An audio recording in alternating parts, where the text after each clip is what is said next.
All right, hello everybody. I got Vamily Show Season 2, Episode 2 here. And today with me I have Ed Roman. Um, you're a very accomplished musician from what I've seen, won a few awards.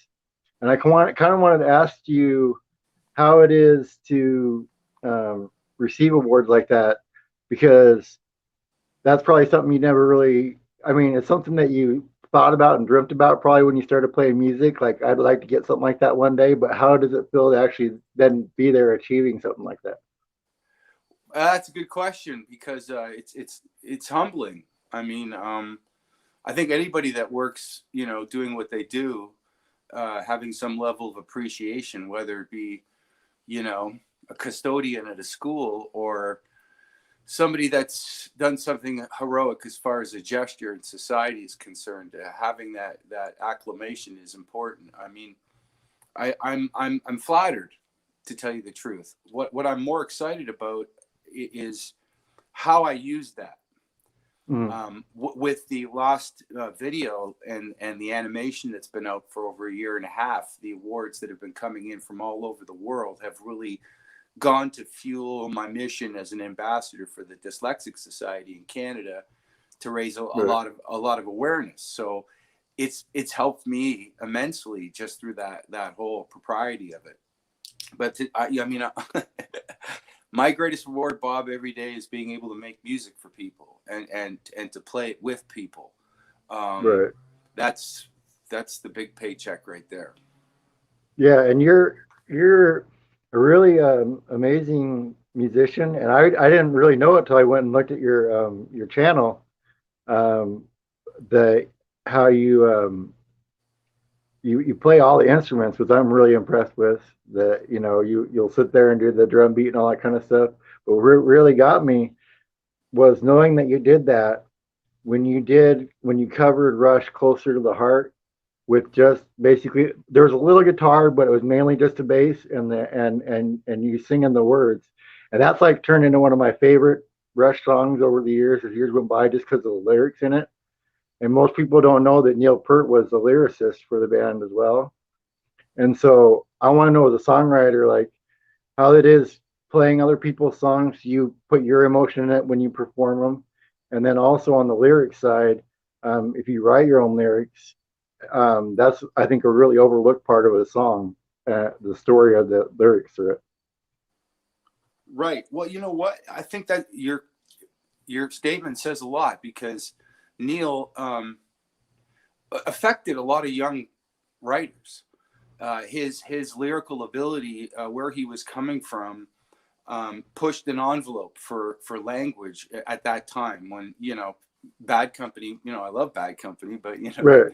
here they're singing and talking about like a different kind of an experience. And as I said before, the language itself was so robust that it painted other tapestries that weren't so obvious, that it allowed you to go down roads in your mind and your imagination, and it made it that much more special through the discovery, the purpose of the lyrics Hmm. for yourself.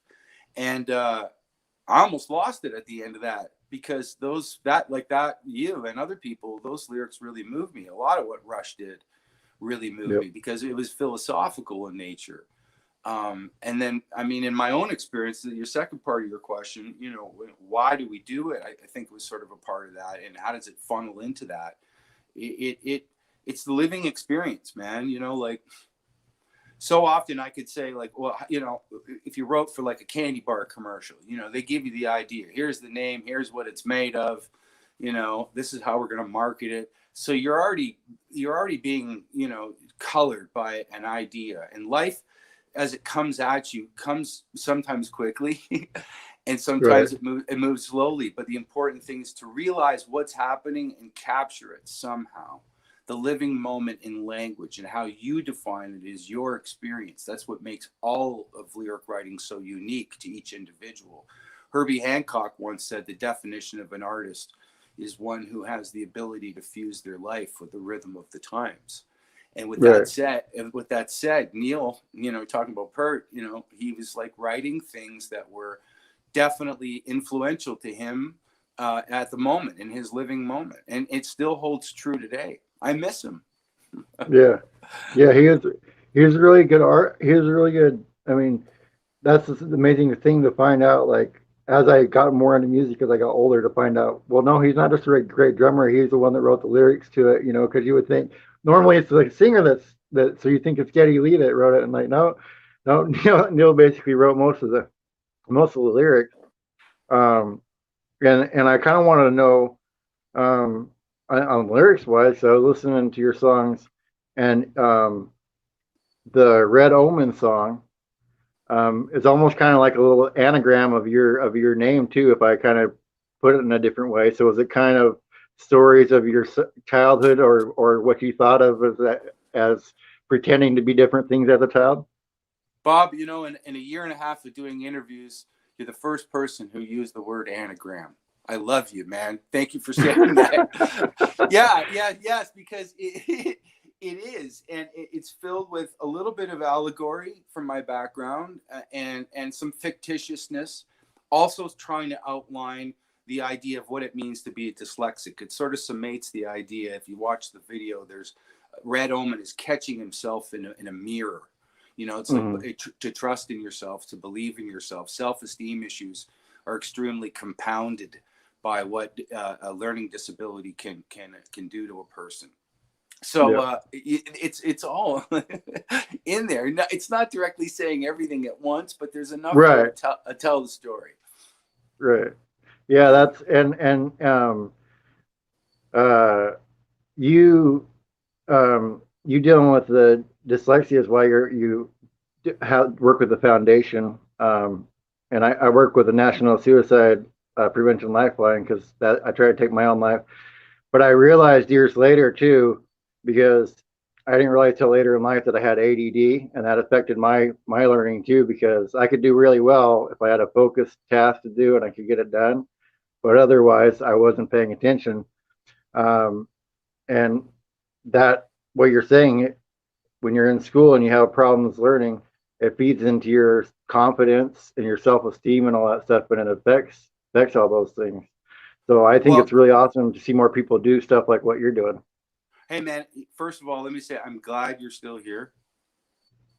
And Yeah, and me and too. and to the labeling of these things is what I've learned in the last number of years, listening to people like Henry Winkler and other people that are dyslexics, a lot of actors, artisans, people that have higher, and I don't like using the word intelligence because I think intelligence comes on many different levels, but putting that label as the first moniker of self-esteem issues. What I've Mm-hmm. come to understand is that people that are ADD or autistic or have Asperger's or are dyslexic usually are three-dimensional thinkers. They're Yeah. thinking not in a linear fashion, and sometimes it's hard for us to process in the immediate moment because we're thinking so outside of the box. Consider it a gift. You Yeah. know, that's the way I've been thinking about it in the last number of years of my life, and I've actually felt more empowered by that as opposed to feeling like, hey, I have a problem, I had a problem, whatever it is. Regardless, it's not. It's just we look at things differently, you know. Yeah. Yeah. And I told my younger brother that with my niece, because she was having the same kind of issues now, but they realized it, and I said, you need to get her into some sort of creative career track, because she's not going to be happy and just doing a regular job. Her brain's or not going to be or satisfied. or engineering. Hmm. Creativity even comes through this: electrical engineering, mechanical engineering, all Yeah. kinds of pharmacological practices that deal with farming. All of these things supplement the same sort of artistic behavior. This is what we have to start to understand, that despite the disciplines in the art field exist, whether it be sculpting, painting, dance, music, poetry, we could keep going on, the literature, the artistic mind can function in other ways, because when that occurs, a whole new element of existence and ideas start to come into fruition. I was talking about this the other night with somebody in regards to Nikola Tesla, where Hmm. when you think about the complexity of the gear we're using right now, you know, Right. you and I probably couldn't break it down and figure it out. just because it's difficult. But when you look at it's the complex simplicity is what I'm getting at. You break down an induction motor, a basic primitive induction motor. You've got 3 magnets, copper coils, and an in-out, and a modulator to help you control the induction of that. That's so simple and basic. We're not dealing with templates and computer boards and resistors and all these other things. We can use that stuff because of that simple, beautiful system. And that's an artistic mind in action. The principles of his education were to learn as many different languages as you can. He was very interested in magnetics at an early age, and electricity, and all these different kinds of things started to come into play in his mind as a result of playing with that stuff artistically. So it can happen anywhere. We need more people in all of those kinds of fields. Yeah.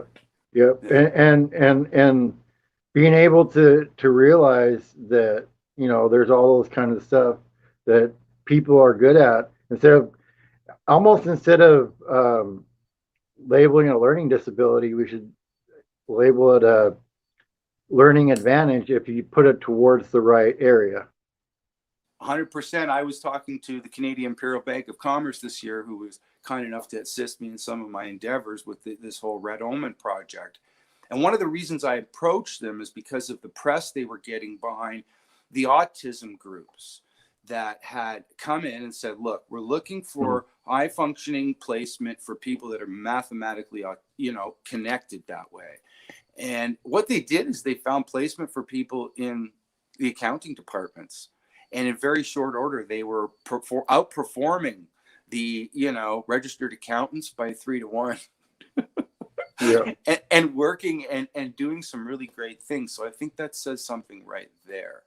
Just because people may have a problem shopping for groceries doesn't mean that they're not a brilliant mind. Right.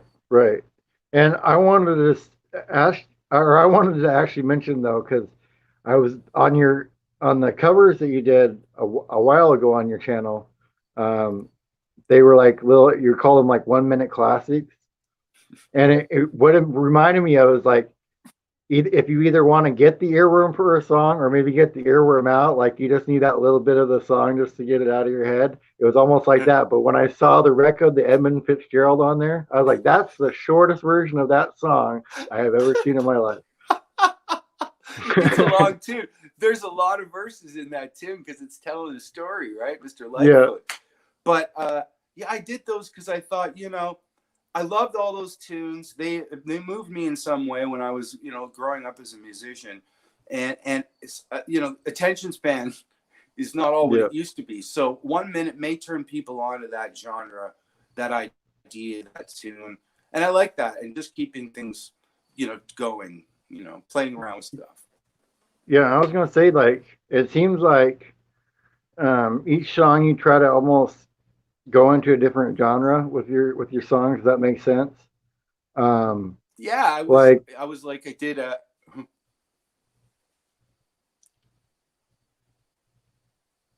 Are you still there? Yeah, I'm here. Okay. I was just gonna say on the way she goes, it was kind of like it was kind of almost in a country folk genre to me. Yeah, that was. I grew up listening to the idea that there was Americana music, and what fell into that category. It could be folk rock. There's so many different things, but that song is Canadiana to me. It has the element of something that has that sort of folky old world vibe, and the language in it, in the lyrics, were a lot of things that I remember my grandfather saying to me. So maybe the sense of nostalgia that's sort of tied into it musically is well evident. Yeah, and that it also reminded me just the name of it, because I don't know if you've seen the Trailer Park Boys before, but the dad in that show, that was what he would always say. That's the way she goes, boy. And you're freaking me out, man, because you're freaking me out. First of all, you use the word anagram, which nobody has done in the longest of time, and then you bring up the boys. Yeah. because that's why I actually wrote the tune. That was originally the catalyst, was Ray in that episode. Well, that's the way she goes, Bubs. It's just the way she goes, right? He spent Yeah, all the liquor money at the gambling, at the lotto machines, right? And for yeah. some reason, and then I remember my grandfather saying some things like that, and it was weirdly, I had actually searched him out, the actor, and he's a well-known actor here in Canada, as well as a playwright and director Mm. himself, just to kind of tell him that you know, some sort of piece of fan mail or whatever. But that was part of the catalyst. So you freaked me out that you said that, because I've only told that to a few people. So when you brought that up, I'm like, oh, he's into the boys. Okay, I get it. Yeah, yeah, yeah. And the Trailer Park Boys, and yeah, because I used to talk to the girl that played Sarah on that show, um, and her dad was the one that actually played Leahy. Her dad in real life was who played Leahy, and she told John me, she's like, Dunsworth. yeah, and she's like, he never drank a drop of alcohol in his life. I was like, well, that he should be the best award-winning actor ever then, because he played being drunk perfectly.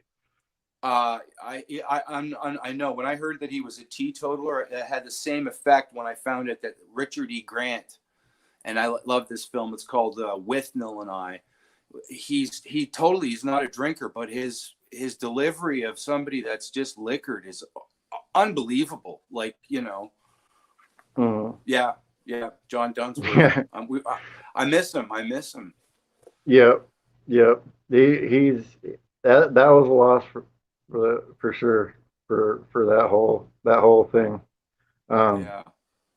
and I saw you do the Mary Tyler Moore theme. Like, are there ones that are funner to film doing those covers than others? Well, I don't know. Sometimes I do them quick, and sometimes, yeah, it's just I'm spurred on in the moment. When I was Mm. in New York, we did, a buddy of mine from Germany flew in, and we did Chico and the Man. And yeah, I had an affiliation for theme music from TV. You know, when growing up as a kid, some of that music was like, I think I watched Hawaii Five O because I liked the theme more than I liked the show.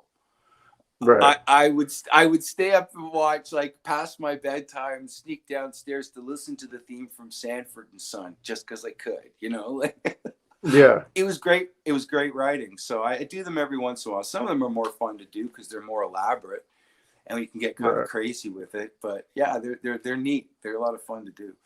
Yeah. There's themes that I liked. Like you're saying, the Y50 ones, but there were themes that used to scare me too, like Unsolved Mysteries, a theme song from that one. They're just, Total. I don't know what theme songs like from when you were a kid that you heard and it would freak you out. Oh, Doctor Who, the Oh yeah, that was a 1970s. good one too. Yeah, yeah, I was like, turn the TV down. It freaked me right out. yeah, yeah. And it's weird how music can affect you like that in your life. And I I'm trying to figure out, because I listened to it a couple times, and I know I heard the song "I Am Love" before. When I heard that one, I was like, I've heard that one before. So is that one of your biggest hit songs? Well, I think that there's Coming My Way has got a lot of radio airplay. That one has got a Hmm. lot of radio airplay. Um, yeah, I guess it's strange for me to say, and maybe people are like, well, why wouldn't you want to know? But one of the most important things for me that I've learned lately is to not to pay so much attention to the traffic, Hmm. what's going on. If people are using things, and that doesn't mean I won't respond to Right, people's questions or queries or a comment, both good and bad. right. But you know, Andy Warhol many years ago just said, you got to keep creating and let the public figure the rest of it out. And when I stopped Yeah, worrying so much of that, worrying about the approval factor behind everything I was releasing, I just kept working more and being more creative. And that's what all those vignettes, the 1 minute classics, the thoughts of a sentinel mind, things that I did, they were all just supplements of, like, I'm thinking about this idea. I want to act on it. I want to do it now. I'm just going to put it out there. I'm not going to worry about all the rough edges and let people enjoy it or not enjoy it, and keep moving Yeah. forward, because there's always something to work on. So yeah, you good comment when it comes to that. Yeah. Yeah. And that one reminds me, I mean, I don't know what you were basing it on, but it reminds me of the story of Jesus, that I am love, because basically that's kind of what he was and said. So that's what it reminded me of. Well, hey, why are we here, right? What is our Right. mission? I'll tell you, it came from a dark place in my life, when like we all can vacillate greatly between the human barometer and emotion. I'm asking myself, why am I doing this? Hmm. Why am I here? What is the mission? Many people, archetypes and religious people of the past, seem to really, have this like feeling of purpose, Hmm. that there's a reason and a meaning behind why they're here. Sometimes music to me and is like a religious experience. There's something. I can go and play a piece right now and play it in a way that takes me away from here. It Hmm. not in a way that hides me away, but illuminates me in a way that I feel vindicated from not only the sort of oppressions that exist and always happen in society as the ages pass, but Right. some sort of cathartic release as a human, even that feels so religious. Even the relationship you feel between an audience when you're playing, and you're in that symbiotic connection of that sort of existence in that moment. It's so you can't pay for it, nor would you want to. Right.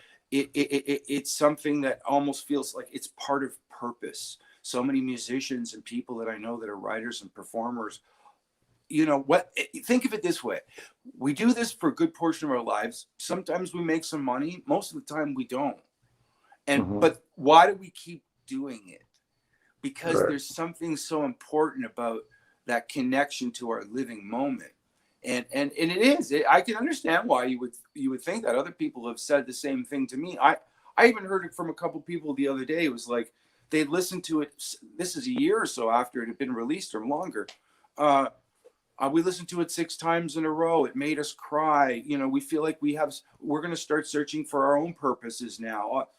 You know, I all I wanted to do was ask myself a question, and a Hmm. bigger part of the byproduct of it is, somebody else is using it. Somebody else is using the information for themselves, Right. to connect with themselves and feel like, I'm, because literalism sometimes is all right, but sometimes in the artistic moment, like I said, you want that to be figured out by the listener. It's just like when you realize something in a movie plot, you go, Right. hey, you know what? I did not until the end of the film did I realize that A, B, C, D, E was actually really a big part of F.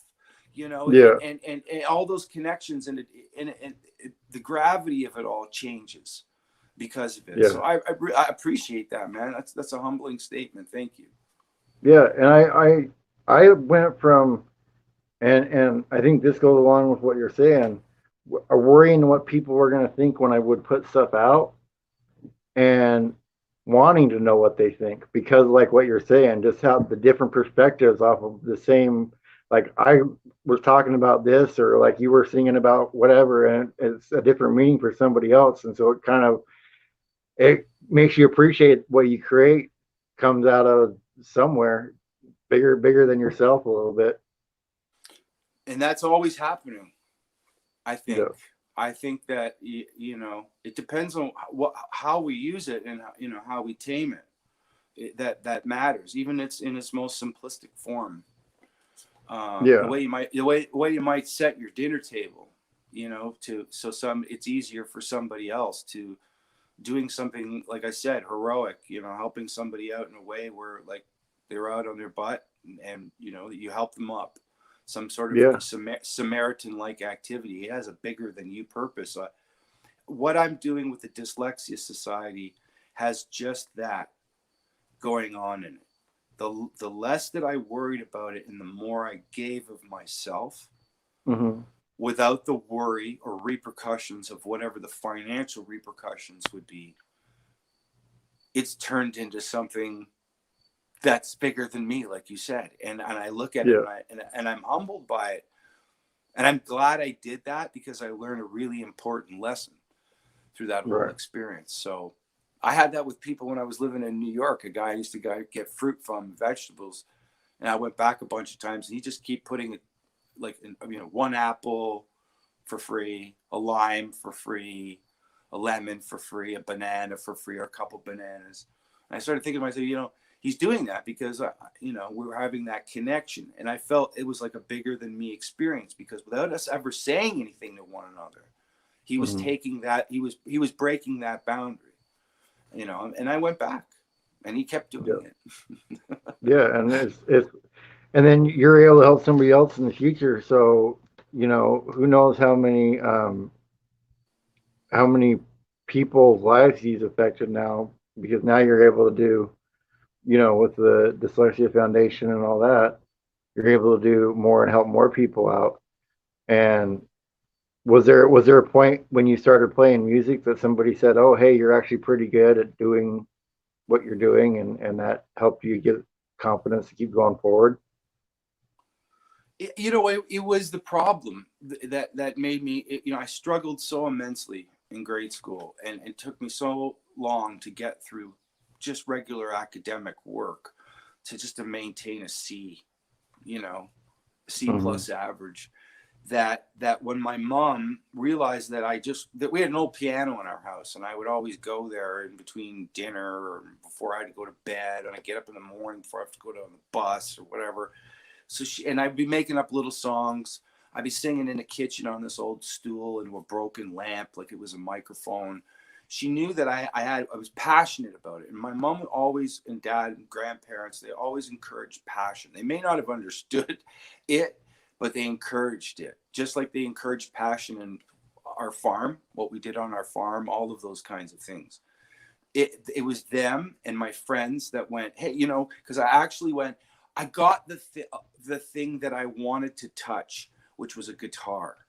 Hmm. I wanted to have strings to play. The people that I saw on television or in a film or something, it seemed to be like one of the most noblest things you could do, and at the same time, almost like you were a magician to be able to Yeah. do these kinds of things.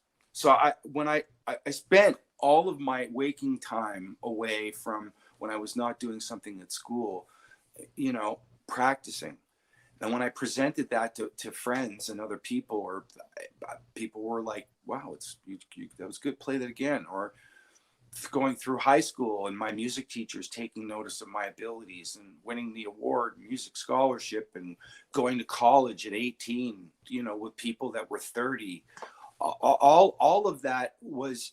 I always try to remember to keep humble about it. I Hmm. mean, don't take this the wrong way, but as a musician, I always consider myself stupid. I Right. always want to keep learning, and even by putting myself in front of other instruments, that humbling experience is what always keeps it fresh, and a search inside of that humility for what it means for a new type of dexterity process, what the tool requires of you, all of those things. I'm a bass player by trade. I've spent 12 hours a day at one point playing my instrument, and that's Right. what I do, and I do it well. And I can say that, but I won't stop learning until I'm in the ground, right? Like, Right. um, but the search is always there, and it's important to keep doing that. And again, why I did it was because I had a problem and I felt good. It gave me empowerment. It broke that spell of, you have an issue, you're going to fail, you're going to summer school, you need tutoring, issue. You're acting Hmm. up in class, go to the principal's office, you have a detention. All the trappings of what a normal delinquent with an active mind would go through. Right. I'm fortunate enough, I had good mentors and people in my life that guided me in a positive way to steer clear of a lot of crap and pitfalls.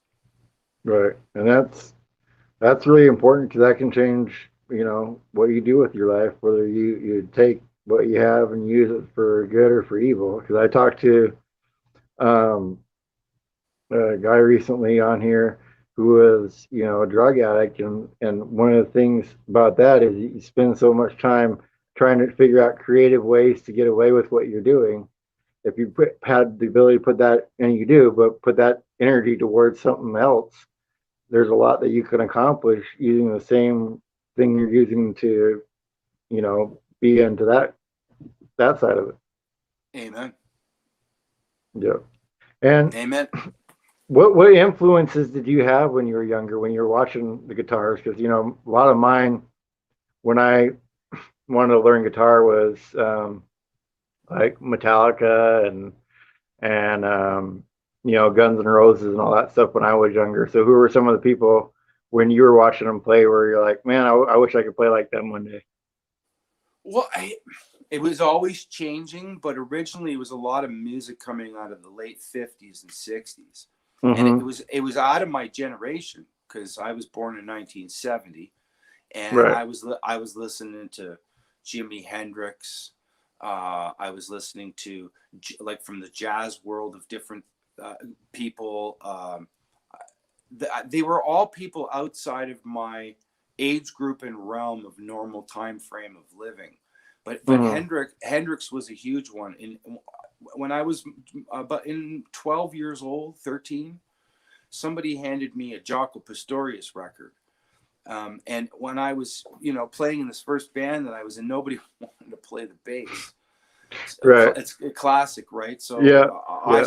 I started doing that, and he and Jimmy, and because I still play electric and acoustic today, and they're still huge influential people to me at a young age, and are even Mm-hmm. today. Even for Jimmy as a lyricist, it's the same thing. But as I mentioned, it's kind of growing. It's passing through time. There's been so many people that influenced me. When I was going to college, I fell in love with Charles Mingus and Gary Peacock and other classic American songbook writers like Cole Porter and Jerome Kern. Mm-hmm. Stuff, again, way out of my normal age spectrum in terms of time Right. frame of things. But I was really interested in construction and complexity at that time, especially when I was young. I was pushing the prowess button. Always got to be pushing that envelope. But I was like, maybe 10, and I think here in Toronto they had played on, or it was an ABC Saturday night movie, Woodstock. Mm-hmm. So there's Hendrix playing the Star Spangled Banner, and Right. I remember thinking to myself after hearing like people like Eddie Cochran and BB King and Chuck Berry, George Harrison from the Beatles. I was like, Right. what is this? Like, this guy's from another planet. And of that era, people would say, well, it's just way out there. Everybody was on drugs. No, Hendrix was Brian Eno once said Hendrix was the first electric musician who was actually listening to himself, because the Mm-hmm. things that he did with feedback and the way he presented material was telling a story in a way. When Right. you listen to the Star Spangled Banner at Woodstock, and there's a certain moment as the rocket's red glare in the melody, he starts playing the tritone, na na na na na na na, to like sort of symbolate the idea that there's a siren, there's an Yeah. issue. It was more like Dali, Salvador Dali, playing the electric Mm-hmm. guitar, right? So, but I could keep going on and on. There's from Oh, that's trumpet fine. players to saxophone players to, there's so many different people. Well, the saxophone player, I'll tell you, I there's not many that I know offhand, but the sax solo on Jerry Rafferty, Baker Street, that sax solo off of that song is like that's one of my favorite. Totally, man. Yeah, I know. I mean, and that's another world that it's like, how many saxophone players are there, have come and gone? Right. I was a Parker fan. I was a Coltrane fan.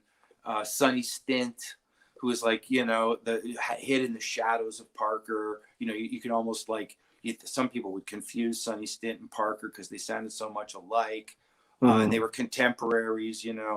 Um, But yeah, you know, bass players, modern bass players, Oteil Burbrick, Tina Wormworth, Yeah. Mark King from Level 42 was a huge influence all through the 80s, playing slap bass.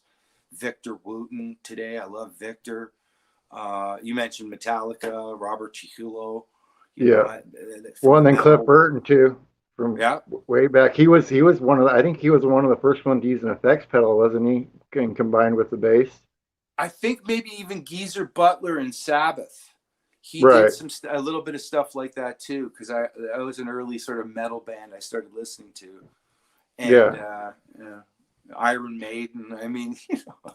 And people like I never really like I always enjoyed it, but when they started playing with orchestras like the Scorpions did and Metallica did and all that stuff, and you hear that song but fully fleshed out with an orchestra, you really realize how much musicianship is in some of just the bass songs that you've always listened to. And that's what I like about some of the covers you do, because you don't do the exact same version. You put your little twist on them. Why not? Yeah. May as well have some fun with it. I did War Pigs, Yeah. Sabbath's War Yeah, I Pigs, saw that one. with an Afro-Cuban vibe, right? Yeah. Like, and I've been thinking about that for like a couple of years, and I was like, I'm just gonna go up and fart around with it and just do it. Like, but Hmm. like, why not? Like I was doing this the other day, just singing some lyrics, arbitrary stuff, multiple artists, just, and then remembering how the song goes rhythmically, melodically, whatever it is. But Right. then superimposing a different emotional idea that can be even more impactful in behind what the lyrical content can offer. So Yeah. one of my favorite writers for doing things like that is Paul Simon. You know, Oh yeah. he might have this really upbeat tempo that feels all happy, and you want to like Hmm. dance to it, but then you listen to the lyrical content and you think to yourself, man, that's pretty sad. Yeah. Yeah. I mean, a lot of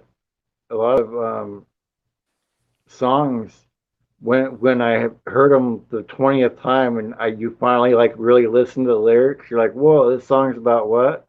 Like a lot of the Simon Garfunkel ones from back in the day when I used to listen with my dad, because my dad was 40 years older than me. So he grew up, graduated high school in the 60s. So he played, Simon Garfunkel and Temptations and all that kind of stuff.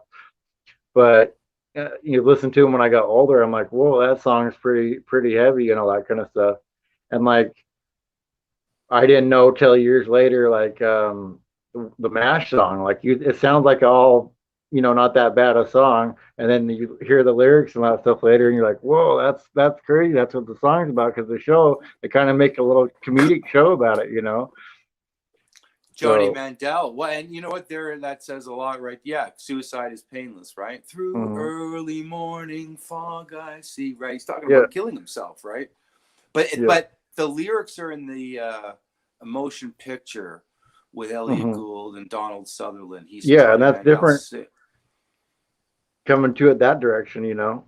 Right, but did you? What was interesting with Burt Metcalf and Larry Gilbert and other the writers that were working with the scripts with MASH and producing MASH, along eventually with people like Alan Alda, who even started writing for the show. They got a lot of criticism because it was post Vietnam, and here's going to be a show on television that may be comedically poking at the idea of what war might represent. And if you watch the evolution of the show from its early stages with like Wayne Rogers in the show later, Right. because BJ moved in, right? They had to change over in the cast and everything. It was far more sort of slapstick, and then they got into heavy subject matters.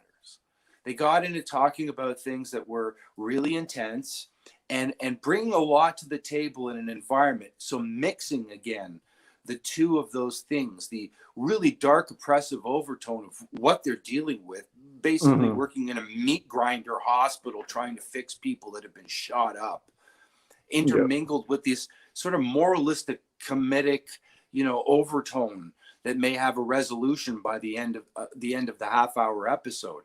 It was brilliant. Yes. A lot of shows of that time frame, like All in the Family and the Jeffersons and Sanford and Son and MASH and Maude, and there was Hmm. Good Times. They were all filled with things that were really asking a lot of sociological, sociopolitical questions about us, who we are as a society, and how we function together, and what is our reaction to it. Um, Yeah. and it was a really interesting era of writing and material. Yeah. And so I came across something. If you watch some of the older stuff now, I think I forget what network it was on, but they were like redoing old episodes of shows with new actors, but the same script and everything. And you listen to some of the stuff that they were saying on there, and it paralleled today. And one of the ones that really got me a little while ago is if you watch the video of Buffalo Springfield for what it's worth, and then you watch some of the stuff on news today, how much that era is paralleling today in all kinds of fashions is it makes when my history teacher says history repeats itself and that's why we're teaching you, it makes me go, oh, I see it now. Maybe they didn't think it was going to repeat as fast as it does, but it's kind of crazy how it does. Well, it's true, and with that same statement, but those that do not learn from their history are doomed to repeat it. I think Mm-hmm. that also says a lot about where we are today, even in the 1960s, with what was going on and why that song was written. A Mm-hmm. lot of it was, Kent State reactive, people being shot because of protesting stuff that was going on. Um, all through history, there has been this sort of reoccurring theme, of people living Yep. under a state of oppression because of regime or war or conflict or whatever it might be. And what has been really interesting for me, because I study a lot of that. Mm-hmm. I'm not taking classes, nor do I have a university or college degree in the background, but I've gone through many years of my life looking at a lot of that and come from a very socio-political background. What has erased a lot of fear of what all that represents, or even getting caught up in the mechanism of it, Mm-hmm. is and detaching really from it is knowledge, Right. learning more about who we are in terms of our place in the cosmos. And what I found out, if you don't know anything about, like, checking at people like Velikovsky, or people that were catastrophists from the past, who were basically labeled, biblical literalists because of their Right. interpretations of landscapes and things like that.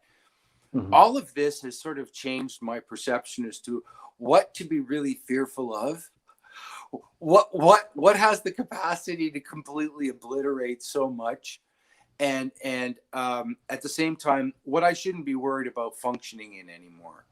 Yep. Like food and agriculture is a prime example for me, because I know, where does food come from? Who grew it? Is it modified? Is it sprayed? Is it coming from too far away? Does it even make any sense? Yep. Growing food and looking after yourself and is a crucial thing that keeps me mentally healthy. It's another reason Mm-hmm. why I'm a proponent of actually having food and agriculture as a part of early education, and Right. if needing to be progressing into, like, the latter part of education. Kids want to learn about food. They love growing things. They love being outside, active, and connecting with that learning experience. Again, continually separating the human from the tactical behavior Mm-hmm. is not healthy. I'm lucky and fortunate as a musician, and I say the same thing to mechanics and electricians and people that are using their hands every day, that you can create, fix, and understand things that doesn't make you dependent on the box, Right. on the digital umbilical cord, and Yep. it activates the mind in a way that other things don't, that an app can't, and even if it means fixing a lawnmower, man, and being creative about the process. All of that is the same thing. So sort of off topic, but I mean, ultimately, societies always have been doing these kinds of things. Those that have stood outside of them, you Mm-hmm. know have been called heretics because we don't want to participate, but usually we're the ones that keep surviving when the ship goes down. Oh yeah. So, Well, I saw you you're know, into farming and gardening as well, and I was gonna ask you, one of the things that I learned about doing gardening, and it teaches you, is patience, because the plant's going to grow as fast as it's going to grow. Like you can want it to ripen or get it done or whatever, but it's going to grow how it's going to grow. So you kind of have to learn that, and that kind of helps you learn to give up control too, because all of us, we're so used to wanting to have control of everything. Having something that isn't completely in your control kind of teaches you a lot about life, at least on my side. 100%. I couldn't even put into words better because you're going to lose things. Things might die. Colorado potato beetle comes in. You know, you've been fighting them for Mm-hmm. months. Nothing you can do. Devastating hailstorm. Other seasons where it's like, what? I don't understand. You know, things were good last year. Maybe it's, you know, too damp, too cold. Like all those things are humbling because the Yeah. appreciation for what that is, as opposed to the 247 mentality of existence, is what Mm-hmm. re-amplifies what it means to be alive and how precious it is every day. Yeah. You know, this year it's not going to be a good garlic year for me. This year is not going to be a good squash year for me. It's not going to be a good zucchini year for me. But last year wasn't a good tomato year, but this year is dynamite. So there's always a trade-off, and that appreciation, like you said, it's humbling. It's the relinquishment of your ego going, well, you know, what do I Right. have to do? What do I have to do here? How do I have to change this? What do I do next year? What's the, you know, and that paying attention to it Mm-hmm. is that other form of healthy cognitive peripheral thinking, you know, because so many people are in a linear fashion thinking about the day-to-day life, like as somebody like you is outside of the box, three-dimensionally thinking about stuff subconsciously. You're peripherally, you know, different in terms of Mm-hmm. your thinking process, the way you're bringing information even into yourself. So all of those things supplement that and massage those ideas all the time. And when you Yeah. bring that into the most mundane things, from chopping an onion to changing a tire, it somehow is less frustrating and easier to deal with. Yeah. Yeah. And I think it makes me realize too where, you know, it was really gratitude that people had food at all. Like they were more gracious, you know, saying grace, but all that kind of stuff before they ate, when you had to grow it yourself, when there was no store to go to, you're just thankful there's food there to eat. And now with there's so much abundance, you forget to even be thankful that there's food to eat sometimes because it's just there. Oh, yeah, amen, man. I mean, be thankful, like for Yeah. anything. Never look a gift horse in the mouth. There's like an appreciation and gratitude. Yeah. And I It's want to say, it's I was going to say, I want to say thank you for coming on the show and Oh yeah, talking man. to me. I had no problem, man. I appreciate you having me on to talk about stuff because Yeah. everything we do, every show that I do, and people that I talk to, is exciting for me, and I love Yeah. communicating because when we exchange information, we learn. So thanks, Yeah. brother. I learn a little bit from everybody I talk to, and I kind of want to know because um, said you were into paranormal stuff. Um, Yeah. so I found it quite hilarious because I've been watching like Bob Lazar and all that stuff. And the news is basically out there that there's UFOs, there's people that are visiting us and all that kind of stuff. Well, all the other stuff in the news has been going on. They basically said all that stuff. So I find it funny that you have stuff like that going on. But I kind of felt that way for years just because if I look at the history of time that we had a huge jump in technology all of a sudden. Um, so I don't know what your thoughts are on that on UFO stuff, but like what other paranormal stuff are you into? Because I'm always curious of that kind of stuff and people's experiences with it. Well, I am open minded, and I'm also going to approach every situation with a healthy sense of skepticism. But Mm-hmm. many years ago, my family all had a sighting of what you would call an object, an aerial object that was hard to describe. It was reported by local newspapers, a local airport, an observatory that is in our area. This is 1968. Mm-hmm. I was not even a thought at the time, but from the moment I had cognitive thought, that was part of the family allegory. Jimi Hendrix do UFO type base camp up on Machu Picchu, Red Omen. That's where part of that and me comes from inside of that lyrical content in the song Red Omen. But Mm-hmm. from that moment on, I've been looking, and I've seen some things myself that I put through the proverbial litmus test of scrutiny, and can only conclude that what I'm looking at is abnormal, and Yeah. I'm going to call it a UFO. That's what my family called what they saw, what the newspapers called it.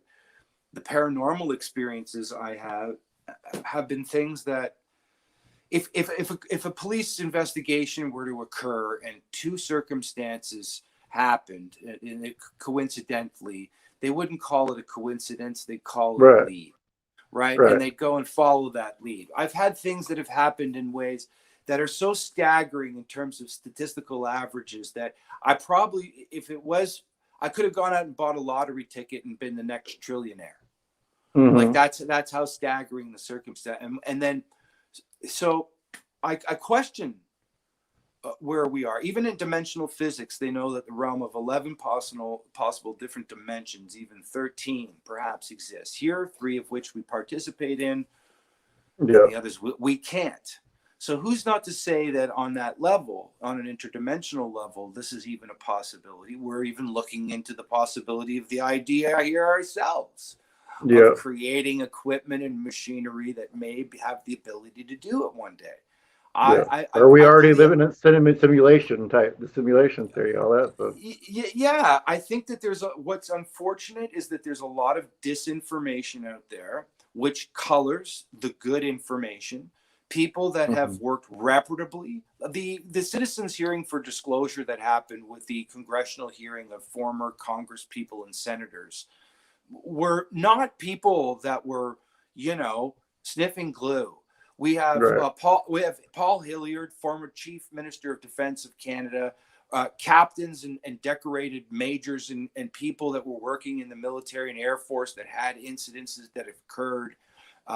All kinds of different police officers, people that work in the fire department. They're seeing something, and it's Yeah. not something that they're reporting on because they have something to gain. They're enamored with Mm-hmm. and almost stupefied with the event. I'm in the same boat. Yeah. I'm always looking and questioning the stone at Billback, in Turkey. It's like it's 200 tons. How did they Yeah. move a cut and quarry a stone today? Like, don't show me an app on your phone that if you want to impress me. Tell Right. me, tell me how you move these stones. Right. This is what is fascinating to me. So I think as people, we've come and gone. We live on the rubble of ancient civilizations and technology, Mm-hmm. even perhaps. And the same thing could happen dimensionally and interdimensionally with who knows Yeah. what. And Even things we can't even comprehend. yeah, and who's to say this is even the first time that we've reached this level of technology? Because the Earth's been around all this time. You could have that stuff disappear after so many years, depending on what it's made of too. Maybe the past civilization didn't use stuff that was uh, took forever to biodegrade. Who knows? Well, and an incident and may lead to that. Uh, uh, the Clovis Indians, supposedly, right? The Hmm. Clovis people, they were here prior to 13,500 years ago, and And I they're believe those are in supposed Washington State, right?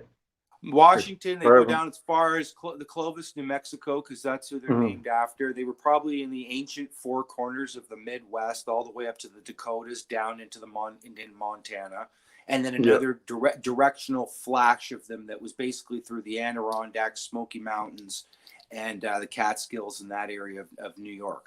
But Mhm. they were supposedly, and I don't believe this, responsible for the extirpation, in other words, the death of all the mammoths. We're talking millions and millions of mammoths. More Wow. recently, all of the research that has been being done on the Clovis people and their involvement in whether that it was an actual fact is all coming out that no, they can't even find the Clovis people post. There's this layer that they're looking at called the black mat layer.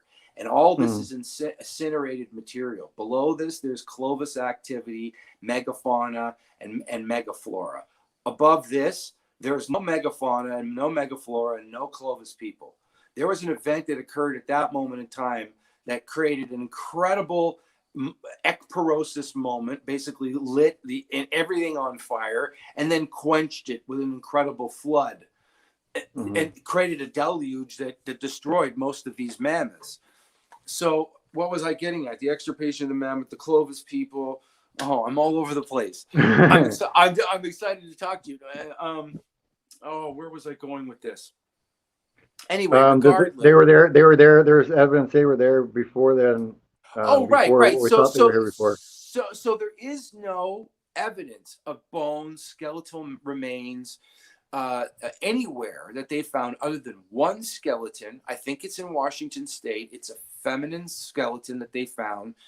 They found some tools, obviously, in different places, especially around New Mexico, because that's why they were named Clovis. But again, where did they go? Mhm. All the megafauna, the mammoths and huge saber tooth cats and immense wolves and giant beaver, all the Pleistocene animal, they were completely obliterated. And so were those people. So everything has come and gone, just like you said, in a way that we don't even know where those people went. Like Homo Yeah. habilis or Lucy or the stuff that Richard Leakey and his wife and his family did when they started doing all this incredible anthropological work. It Mhm. was the same thing. Like, well, where are their people? What was their culture about? What were they doing? You know, we're always going again through this cycle and having to relearn not just how to grow as people on that level, but learn from the experience that maybe one day we have to become cosmic. Mhm. We have to be moving away from this system in order Right. to graduate to a higher level, right? So all your questions about UFOs and the paranormal, they're all right up my alley, and they go to fuel a lot of what I do, whether or not they're my own experiences. Or I sit right today, even not worrying about what other people think, because Right. they're enough for me to go, hey, wait a minute, something else is bigger here. It makes me feel alive, Bob. It makes me Yeah. feel alive in a completely different way, not just Right. because it happened to me, but telling the stories about whatever they may be. I'm not trying to impress anybody. I'm merely trying to point out that I can't believe it. It's so special and so magical. It's like the gift of being able to grow food. I put the seed in the ground. I look after it, and then after a while, it's sustaining me. It's magical. It's a gift. Yeah. Yeah. It really is. And every every moment I talked to somebody, Renee King, and she put it the best way that I've ever heard anybody put it. It's called the present for a reason. Like you're not guaranteed tomorrow. It's a present that you have right now. That's right. That's So why every day is a gift to act on it. yeah. So often, somebody was talking to me the other night, and I was saying to them, it's like, well, how much money have you made? Blah, blah, blah, blah. It was like one of those conversations. And I hate those conversations because I don't want Mhm. to know how much money people make, whether they're Yeah. rich or poor. I don't. You want help? That's a different story. Yeah. We're all But just people. yeah, we're all just people. I write because I have to. I want. It sounds dark, but in a good way. That when I'm lying on my deathbed, I want to know that I did it. Like you just said, I acted on that moment. It's a gift. Mhm. If I didn't do it, if I didn't in the middle of the night get up and start scribbling, if I didn't like be overtired for days because I'm working on something, if I it would my life somehow wouldn't feel worth it. Yeah. All the trappings and tricks and material junk isn't as much as just being able to have a creative mind and do something about it. So I'm glad I have that want. Yeah. And it came again. I said, from something as simple as from my parents, like growing food. Like I came from a big farming background, so they were passionate about what they did. They shared that idea of passion with me. My mom always said, I don't care what you are, shoe salesman, rocket scientist, whatever it is, so long as you're happy and you're passionate about it. It's pretty simple. Yeah. My grandparents went through the depression, so they always had those stories for me, and so it made me always appreciate what we had, because you hear, oh, well, people freaked out when we didn't have toilet paper recently and all that stuff. Like they had to live through rationing where you could only get how much sugar a month or whatever, this much gas, and that's all that you could get. Totally. And my mom and I were talking about that the other day. yeah, yeah. And I want to thank you again for coming today. I'd love to have you on again. Sure. Because we hit the hour, and that's usually what I go for. So I definitely want to have you on again and talk more. Maybe we can talk more about paranormal stuff or something next time. That'd be cool too, or about that kind of history, because I love talking about that stuff. So hey man, I'd love to tell you some stories, and maybe we'll make some people's hair stand on it. I love talking to you, Bob. Great questions, and one of the most interesting shows I've been on in a while. So thank you for the opportunity, and I'd love to come back. Cheers. that means a lot to me, man, because I'm just starting this out. So if I can make your day having good questions and stuff like that, that helps me out. So I did I a radio appreciate interview. that. I did a radio interview for CBS, and the interviewer, who I considered, and I'm not going to say any names or anything like that, but they were like, "What's I mentioned anagram, and they're like, "What's an anagram?" They said to me, and you brought up that today, and I was like, "I like this guy. He gets it. He figured it out. I didn't have to say anything. This is good." So cheers to that, man. Yeah. I was hoping that's what you're going for. So awesome, man. All right, I will. I'll get a hold of you maybe in a couple months or something. We'll see what's going on, and maybe you have a fundraiser or something coming up with the dyslexia foundation you work with. We can get you on and all that kind of stuff. Actually, it's about to go. I've been struggling a lot with Amazon here in Canada and iTunes, and finally, in the next week, the video for rent and purchase will be out there, and proceeds go to the Dyslexia Society. So, I can talk about that eventually. And a new single's coming out in a video, so it'd be a good time to talk again, man. Yeah, man. Awesome. Yeah. When the video comes out and stuff like that, let me know, and we'll get you on again. For sure, dude. All right. Talk to you later. Have a good one.